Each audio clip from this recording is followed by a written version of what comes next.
Hello everybody, అందరికీ నమస్కారం. So ఈ వీడియో బయట పోస్ట్ అయిన తర్వాత I may get a lot of backlash.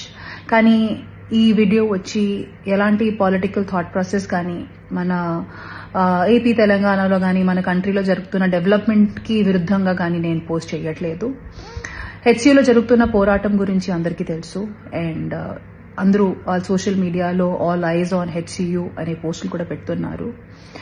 Definite గా నేను ఇప్పుడు కంఫర్టబుల్ గా నా అపార్ట్మెంట్ నుంచి కూర్చొని వీడియో చేసి పోస్ట్ చేస్తున్నాను. కానీ నాకు కూడా తెలుసు ఈ అపార్ట్మెంట్ కట్టేటప్పుడు ఎన్ని ట్రీస్ గానీ ఎన్ని యానిమల్స్ ని గానీ చంపడం జరుగుంటది, లేకపోతే ఎన్ని ట్రీస్ కట్ చేయడం జరుగుంటది.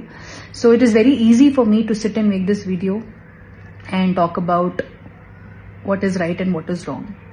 But as a layman ఇప్పుడు జరుగుతున్న ఇష్యూ ఎందుకు జరుగుతుంది, లీగల్ గా దాని ఆస్పెక్ట్ ఏముంది, నాకు అంతగా దాని మీద అవగాహన లేదు. కాబట్టి యాజ్ అ కామన్ మ్యాన్ నిన్న రాత్రి జరిగిన డెవలప్మెంట్ వీడియో చూసిన తర్వాత after listening to all the cries of those birds and ఆ బర్డ్స్ అండ్ పీకాక్సే కాకుండా they are many more deers and other species which I have been habitating there.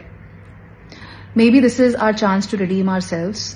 Peak summers are coming in and ఇలాంటి ఒక సందర్భంలో ఆ పక్షుల్ని ఆ పశువుల్ని వాళ్ళ ఇంటి నుంచి బయట తరిమేయడం అనేది ఎంతవరకు కరెక్ట్ నాకు తెలియదు సార్. కానీ you are our only power and you are our only option to rehabilitate those animals.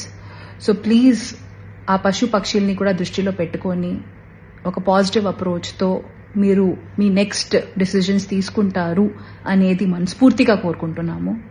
Once again, thank you so much and I hope many voices join and ఏదో రకంగా ఈ విషయం ఈ మ్యాటర్ మా గవర్నమెంట్కి తెలుస్తుంది అండ్ తెలిసి వాళ్ళు ఈ పక్షుల్ని కూడా వాళ్ళ దృష్టిలో పెట్టుకొని వాటిని రీహాబిలిటేట్ చేసి అప్పుడు వాళ్ళు నెక్స్ట్ మూవ్ చేస్తారు అనేది కోరుకుంటున్నాము. Once again, thank you so much and let's hope for the best.